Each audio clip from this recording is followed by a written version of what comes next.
नमस्कार कवठे महांकाळ महांकाली हाइट्स या 6 यशस्वी प्रोजेक्ट्स नंतर आता माळी बिल्डर्स अँड डेव्हलपर्स घेऊन येत आहेत तुमच्यासाठी एक नवीन आकर्षक प्रोजेक्ट महांकाली हाइट्स फेज 7 जिथे मिळणार आहेत 1 BHK आणि 2 BHK चे सुंदर हवेशीर आधुनिक फ्लॅट्स आणि तेही कवठे महांकाळच्या मध्यवर्ती ठिकाणी। या फ्लॅटचे खास वैशिष्ट्य म्हणजे प्रत्येक फेज साठी स्वतंत्र गृहनिर्माण संस्थेची नोंदणी व स्वतंत्र 7/12 आहे। हा पूर्ण प्रोजेक्ट महारेरा कायद्याअंतर्गत आहे। एक घर एक विश्वास तुमचं स्वतःचं घर। सॅम्पल फ्लॅट पाहण्यासाठी किंवा बुकिंगसाठी आता स्क्रीनवरील नंबरवर कॉल करा 86 25 85 18 00। महांकाली हाइट्स फेज 7 तुमच्या विश्वासाचं नवं नाव। बरोबर आपल्या गटातील दुसऱ्या गणातील पंचायत समितीचे उमेदवार वामनजी कदम व्यासपीठावरील सर्व मान्यवर, माझ्या समोर उभा असलेले सर्व वडीलधारी मान्यवर, माझे सर्व तरुण सहकारी, पत्रकार बंधू आणि भगिनींनो, मी आज सर्वप्रथम शेंडगे बापूंना, स्वर्गीय नानासाहेब सगरे, स्वर्गीय अण्णा, स्वर्गीय आबांना आणि या परिसराच्या विकासासाठी ज्यांनी योगदान दिलं त्या हाके बापूंना आणि त्याचबरोबर महाराष्ट्राच्या माजी उपमुख्यमंत्री आदरणीय अजितदादांना आपल्या सर्वांच्या वतीने आणि मतदारसंघाच्या वतीने भावपूर्ण श्रद्धांजली अर्पित करतो। आज ज्या वेळेला जिल्हा परिषदेची पंचायत समितीची निवडणूक लागलेली आहे, घटनेमध्ये 73वी दुरुस्ती झाली आणि विधानसभा असेल किंवा लोकसभा असेल, इथल्या सदस्यांनंतर स्थानिक पातळीवरती सुद्धा सदस्यांना ताकद दिली गेली पाहिजे, हा विचार स्वर्गीय यशवंतराव चव्हाण साहेबांनी मांडला आणि त्यानंतर जिल्हा परिषदेची आणि पंचायत समितीची स्थापना झाली। ग्रामीण भागातल्या माणसाचं काम करण्यासाठी ग्रामीण भागातला माणूस नेतृत्व करू शकतो ही भूमिका ठेवून गेली अनेक दशकं महाराष्ट्रामध्ये स्थानिक स्वराज्य संस्थेची निवडणूक लढवली जाते। आज सांगली जिल्ह्यामध्ये ज्यावेळेस जिल्हा परिषदेची आणि पंचायत समितीची निवडणुका लागलेल्या आहेत, तासगाव कवठे महांकाळ मतदारसंघ एकूण 10 जिल्हा परिषद सदस्य देतो। मी विश्वासानं सांगतो, जिल्ह्यातल्या जिल्हा परिषदेला उद्याच्या काळामध्ये जर खऱ्या अर्थाने चांगली दिशा कुठला मतदारसंघ देऊ शकणार असेल तर तो तासगाव कवठे महांकाळ मतदारसंघ देऊ शकणार आहे। आपल्या मतदारसंघातून 10 जिल्हा परिषद सदस्य निवडून जातात लोकांची कामं करण्यासाठी।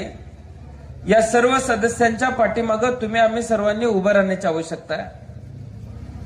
आज ढालगाव गटामध्ये ढालगाव गणामध्ये अगदी तरुण उमेदवार आम्ही दिलेले आहेत। गेले काही दिवस मी ढालगाव गटामध्ये उद्घाटनाच्या निमित्ताने आणि काही गावांच्या भेटीनिमित्त दौरा केला आणि प्रचाराच्या निमित्तानं थोडस विकास भाऊ मी येऊ शकलो नाही, कारण एकूण 145 गावं वरची 30 गावं आल्यानंतर आपल्याकडे होतात आणि प्रत्येक गावामध्ये जाऊन प्रत्येक लोकांशी भेटून वयाच्या 26व्या वर्षी जिल्हा परिषदेचं आणि पंचायत समितीचं पॅनल उभा करणं, सुदैवानं भोवताली लोक चांगले असल्यामुळं एक चांगलं आणि सक्षम पॅनल आपण उभं करू शकलो। पण सारखं ढालगाव जिल्हा परिषद गटातली माहिती आम्ही घेत होतो। मी आज सांगतो, ढालगाव जिल्हा परिषद गटातल्या लोकांचा उत्साह बघितल्यानंतर या गटामध्ये आपल्याच पक्षाचा जिल्हा परिषद सदस्य, या गणामध्ये आपल्याच पक्षाचा पंचायत समिती सदस्य निवडून आल्याशिवाय शांत बसणार नाही। इतक्या चांगल्या पद्धतीनं प्रतिसाद तुम्ही सर्वांनी आपल्या सर्व उमेदवारांना दिलेला आहे। जसं आमदार म्हणून काम करण्यासाठी तुम्ही सर्वांनी मला संधी दिली, तसं माझ्याबरोबर सक्षमपणे काम करणारी पिढी उभं करण्याची जबाबदारी तुम्ही सर्वांनी आज घ्यायची आहे. जुना इतिहास जर या परिसराचा बघितला तर शेंडगे बापूंपासून अगदी हाके बापूंपर्यंत सर्वसामान्य माणसाच्या प्रश्नाची जाण असणारी माणसं घडवण्याचं काम या भागाने केलं. ग्रामीण भागातून एखादं नेतृत्व मोठं व्हायचं म्हणलं तर 10-10, 15-15 वर्ष घडणाऱ्याचीही जातात आणि घडवणाऱ्याचीही जातात. आज आपण सर्वांनी विडा घ्यायचा आहे. ज्या वेळेस तुम्ही मला आशीर्वाद दिलेला आहे, तासगाव कवठे मंकाळ मतदारसंघ फक्त तासगाव कवठे मंकाळ मतदारसंघापुरता मर्यादित न राहता महाराष्ट्राच्या कानाकोपऱ्यापर्यंत जसं तासगाव कवठे मंकाळचं नाव पोहोचवण्याचं काम स्वर्गीय आबांनी केलं, त्याच पद्धतीनं तुम्ही जर बळ दिलं तर ते काम आणि ते नाव पुन्हा पोहोचवण्याची जबाबदारी रोहित पाटलाची असेल, हे आज या ठिकाणी मला तुम्हाला सर्वांना सांगायचं आहे. आज ज्यावेळेस जिल्हा परिषदेचा आणि पंचायत समितीचा उमेदवार उभारतोय, अलीकडे एक पद्धत आलेली आहे की प्रत्येक वेळेला मत विकत घेण्याची भाषा काही लोक करतायत. सर्वसामान्य माणसाला विकत घेणारा अजून जन्माला यायचा आहे हे दाखवून देण्याची वेळ या निवडणुकीच्या माध्यमातून आपल्या सर्वांकडे आलेली आहे. ज्यावेळेस ही निवडणूक लागली त्यावेळेस राष्ट्रवादी काँग्रेस पक्ष शरदचंद्र पवार गटाच्या उमेदवाराला पराभूत करण्यासाठी सगळे पक्ष एकत्र आल्याचं चित्र कवठे मंकाळ तालुक्यामध्ये आणि तासगाव तालुक्यामध्ये आज बघायला मिळालेलं आहे. खरं तर मला यामध्ये अलीकडच्या काळामध्ये काही फरक आणि वेगळं वाटत नाही. 2021 ची नगरपंचायत असेल, त्याच्यानंतरची बाजार समिती असेल, त्याच्यानंतरची बँकेची निवडणूक असेल, त्याच्यानंतरची विधानसभा असेल आणि आज जिल्हा परिषद पंचायत समिती लागल्यानंतर देखील यांना का पुन्हा पुन्हा माझ्या विरोधात एकत्र येण्याची गरज भासते. एकीकडं अजून पोक्त नाही म्हणून हिनवायचं आणि निवडणूक आली की सगळी पोक्त एकत्र होताना मात्र मला बघायला मिळालेली आहे. मी आज सांगतो, आजपर्यंत झालेल्या प्रत्येक निवडणुकीमध्ये या मतदारसंघातल्या लोकांनी छातीचा कोट करून माझं संरक्षण करण्याचं काम केलेलं आहे. या मतदारसंघातल्या सर्वसामान्य माणसासाठी अगदी वयाच्या 16व्या वर्षीपासून आपल्या आयुष्यातले क्षण वेचण्याचं काम मी केलेलं आहे. मी या पुढच्या काळामध्ये सुद्धा रात्रीचा दिवस करण्याची ज्यावेळेस तयारी माझी आहे, त्यावेळेस जिल्हा परिषदेच्या आणि पंचायत समितीच्या निवडणुकीमध्ये सुद्धा या मतदारसंघातली सर्वसामान्य माणसंच छातीचा कोट करून माझं संरक्षण करतील, हा विश्वास मला आज या ठिकाणी व्यक्त करायचा आहे. त्यामुळे मला तुम्हाला सर्वांना सांगायचं आहे, किती एकत्र आले म्हणजे मी आजपर्यंत ऐकत होतो नगरपंचायतीला एकत्र झाली, पुन्हा 8 महिने एकमेकांची तोंड बघायला तयार नव्हते. आता निवडणुकीत कुठल्या गोष्टीवरनं फाटतं हे मला ढालगावातल्या माणसांना सांगायची गरज आहे असं मला वाटत नाही. बाजार समितीला पण तसंच झालं, त्याच्यावरनच फाटलं. विधानसभेला तर फार मोठा खड्डा पडला असं मला ऐकायला मिळतं. विधानसभेनंतर पुन्हा एकत्र येतील असं वाटत नव्हतं, पण आता पुन्हा एकत्र आलेले आहेत. महाराष्ट्रामध्ये ज्यावेळेस नगरपालिका आणि जिल्हा परिषदेच्या उमेदवाऱ्या पार पडतायत, निवडणुका पार पडतायत, त्यावेळेस आपण सगळीकडे बघतोय कुणी कुणाची बायको उभा केली आहे, कुणाची सून उभा राहिलेली आहे. अगदी पंचायत समितीच्या निवडणुकीला सुद्धा मंत्र्यांची पोरं उभा राहिलेली आहेत. ही महाराष्ट्रातली सध्याची परिस्थिती आहे. तासगाव आणि कवठे मंकाळ तालुक्यामध्ये सुद्धा तसं स्वप्न काही लोकांना पडलं होतं. कुणाला सून उभा करायचं स्वप्न पडलं, कुणाला मुलगा उभा करण्याचं स्वप्न पडलं, पण या मतदारसंघातल्या स्वाभिमानी लोकांनी दाखवून दिलं की तुम्ही कार्यकर्त्यांच्या निवडणुकीमध्ये स्वतःची पोळी भाजून घेणार असाल तर त्यांना सुद्धा घरी बसवण्याची ताकद सर्वसामान्य माणसात आहे, हे दाखवून दिल्यामुळे पुन्हा अर्ज माघार काढून घेण्याची वेळ यांच्यावर आली आणि आज हे माझ्यावर बोलतायत। मला कौतुक वाटलं की ज्या वेळेस एखाद्या विकास कामाच्या वरून हे माझ्यावरती टीका करत असते तर मला मान्य आहे। एखाद्या काम करायला मी चुकलो आणि प्रत्येक निवडणुकीमध्ये माझ्या विरोधात येत आहेत असं चित्र असतं तर ते मला मान्य आहे। पण काल परवा कुठेतरी भाषणामध्ये मला विचारलं MIDCचं काय झालं। माझं त्यांना एकच सांगणं आहे, गेल्या वर्षभरामध्ये निवडणुकीच्या नंतर ज्यांना मने राजुरीच्या आणि योगेवाडीच्या माळावरती जायला सुद्धा वेळ मिळाला नाही त्यांचा लोकसंपर्क किती दांडगा असेल असा प्रश्न सुद्धा मला आज या ठिकाणी पडतोय। त्या माळावरती काय काम चालू आहे हे बघण्याची धमक सुद्धा तुमच्यामध्ये नव्हती। आईनं मुलाला जन्म द्यायचा म्हणला तरी 9 महिने लागतात। मला आमदारून आत्ता 1 वर्ष झालाय। गेल्या वर्षभरामध्ये या मतदारसंघातल्या बेरोजगार हातांना काम देण्यासाठी आम्ही पाठपुरावा केला आणि वयाच्या 25व्या वर्षी मी MIDC मंजूर करून दाखवली। आज 18 कोटींची कामं रस्त्याची चालू आहेत, पाण्याची चालू आहेत। पण आता त्यांनी सांगितलं की येड्या गबाळाचं काम नाही। मला ते येडे गबाळ म्हणाले। माझं त्यांना एकच विचारणं आहे, माझं वय वर्ष 25, आपलं 75। मी फारसं बोलणं योग्य वाटत नाही, पण या मतदारसंघातल्या आणि या तालुक्यातल्या लोकांना काही उत्तरं पाहिजेत। गेल्या 75 वर्षाच्या कारकिर्दीमध्ये लोकांच्याकडून पैसे गोळा करून ग्लुकोज फॅक्टरी उभा करणार होता, त्याचं काय झालं। गेल्या 75 वर्षाच्या कारकिर्दीमध्ये लोकांच्याकडून पैसे गोळा करून शेअर्स गोळा करून साखर कारखाना काढण्याचं स्वप्न तुम्ही दाखवलं। मी परवा चाबुस्करवाडीला गेलो होतो, माझ्या फंडातनं 10 लाख रुपयाचा रस्ता तिथं आपण दिलेला आहे। त्याचं उद्घाटन करताना सहज एक जमीन दिसली, तिथल्या लोकांनी मला सांगितलं दादा इथं कारखाना होणार आहे। मी म्हणलं किती वर्षापासून। ते म्हणले गेली 8 वर्ष फक्त मशिनीच आणून ठेवलेल्या आहेत, अजून तर कारखाना काही उभा झालेला नाही। कारखाना उभा केला कर्नाटकाच्या हद्दीत, त्याचा तासगाव कवठेमंकाळ मतदारसंघातल्या लोकांना फायदा काय।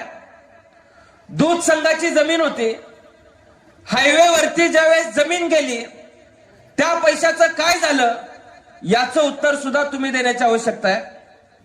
पण या उलट वयाच्या 25-26व्या वर्षी मी मतदारसंघात MIDC मंजूर करून आणली। उद्याच्या मार्च मध्ये नव्यानं 40 कोटी आम्ही तिथं मंजूर करणार आहे।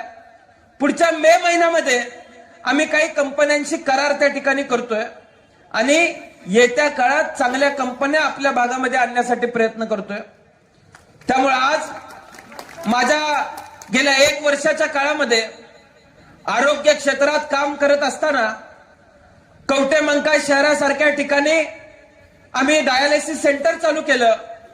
त्या डायलिसिस सेंटरमध्ये जत तालुक्यातून लोक येतात, कर्नाटकातून लोक येतात, मिरज तालुक्यातून लोक येतात आणि गेल्या वर्षभरामध्ये 2,500 पेक्षा जास्त रुग्णांनी त्या डायलिसिस सेंटरमध्ये फायदा करून घेतलाय। आज ऑपरेशन थिएटर तिथं मंजूर झालेलं आहे। मी सहज एक किस्सा सांगतो। फाकडे नावाचे एक व्यक्ती ग्रहस्थ होते कुच्चीचे, त्यांचा मला फोन यायचा की कवठेमंकाळचं प्रसूतीगृह कुठल्याही परिस्थितीत एप्रिल महिन्याच्या आत चालू झालं पाहिजे।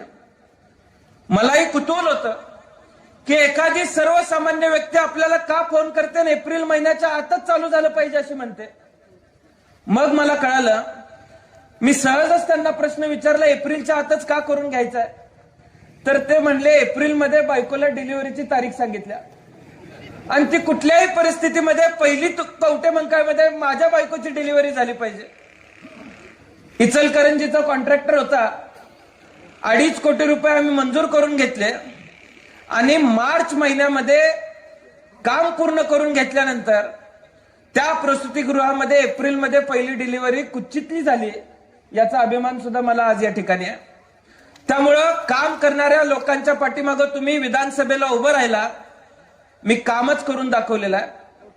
आज मतदारसंघामध्ये पाण्याचा प्रश्न मोठा आहे, गंभीर आहे, पण तो सुद्धा प्रश्न टेंबूच्या माध्यमातनं, म्हैसाच्या माध्यमातनं, अगदी चुडेकिंडी गावासारख्या गावामध्ये टेंबू योजनेचं पाणी येत असताना कुठल्याही तज्ञाला तुम्ही विचारलं, एखाद्या गावामध्ये एक योजना दिल्यानंतर ओव्हरलॅप करून दुसरी योजना देता येत नाही, पण तरी सुद्धा चुडेकिंडीला म्हैसाचं पाणी देण्यासाठी टेंडर निघालेला आहे. आज चुडेकिंडी सारख्या गावाला सुद्धा, डोंगर दऱ्यातल्या गावाला सुद्धा पाणी देण्याचं काम गेल्या वर्षभरामध्ये आपण करून दाखवलेलं आहे. मी आज सांगतो, जर तुम्ही मला ताकद दिली तर निश्चितपणाने यापेक्षाही चांगलं काम करून दाखवण्याची धमक ही आबांच्या मुलामध्ये हे सुद्धा पुढच्या 5 वर्षामध्ये मी आपल्याला सर्वांना दाखवून देईन. त्यामुळं आज आपण सर्वजण बघतोय, कुठल्या ना कुठल्या माध्यमातून यायचं आणि माझी कामं अडवायचा प्रयत्न करायचा, होणाऱ्या कामांमध्ये कशी आडकाठी घालायची हा प्रयत्न करायचा. पण मी कशाची तमा न बाळगता सर्वसामान्य माणूस हाच माझ्या राजकारणाचा कायमस्वरूपी केंद्रबिंदू राहील हे लक्षामध्ये ठेवून काम करण्याचा प्रयत्न केला. उद्याचा जिल्हा परिषद सदस्य, उद्याचा पंचायत समितीचा सदस्य गावगाड्यातल्या लोकांच्या पेन्शनची कामं करेल, गावगाड्यातल्या लोकांना घरकुल देईल, याची जबाबदारी मी माझ्या शिरावरती घेऊन त्या ठिकाणी तुम्हाला सर्वांना विनंती करेन की आपला उमेदवार विकास हाके नाही, आपला उमेदवार घागरे नाही, आपला उमेदवार रोहित पाटील आहे हे समजून तुम्ही उद्याच्या निवडणुकीमध्ये मतदान करायचं आहे. आणि उद्याच्या निवडणुकीमध्ये तुम्ही या लोकांना बळ दिलं तर मी निश्चितपणाने सांगतो की तुम्ही माझ्यासारख्या एका कार्यकर्त्याला ताकद दिली तर चांगलं काम या भागामध्ये करून दाखवण्याचं स्वप्न आज माझं आहे. आज रस्त्यांची कामं आहेत. गेल्या वर्षभरामध्ये अत्यंत प्रतिकूल परिस्थितीतून आपण सर्वांनी रस्त्यांची कामं पूर्ण करण्यासाठी पाठपुरावा केला, पण कॉन्ट्रॅक्टर आत्महत्या करतायत. अशा परिस्थितीमध्ये सुद्धा येत्या काळामध्ये मार्चमध्ये ढालगाव डालेवाडी असेल, आरेवाडीतले असतील, या परिसरातल्या सर्व रस्त्यांची कामं मंजूर केल्याशिवाय मी स्वस्थ बसणार नाही हा शब्द सुद्धा मी आज या ठिकाणी तुम्हाला देतो.